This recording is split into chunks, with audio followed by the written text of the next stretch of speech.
Miss na raw ni Daniel Padilla ang gumawa ng pelikula kahit nga super na-enjoy niya ang gumawa ng mga serye gaya ng Incognito at Too Good to Be True. Kaya naman, after niyang gawin ang huling series niya, ay sasabak muna siya sa paggawa ng movie. Very soon, may niluluto ako after Incognito. Miss na miss ko na gumawa ng pelikula.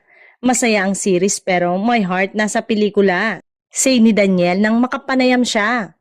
Ayon pa sa kapamilya actor, ay ipagpapatuloy niya ang kanyang pagiging action star sa nilulutong pelikula.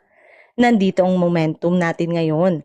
I really do enjoy action. After Incognito, ang hirap bumalik, say niya.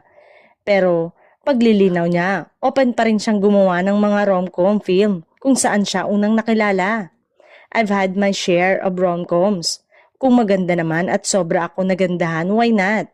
I love that genre, paliwanag niya. Samantala, personal nang dadalo si Daniel sa awarding ceremony ng 2025 Seoul International Drama Award kung saan nagwagi bilang Outstanding Asian Star. Magaganap ang awarding show sa October 2.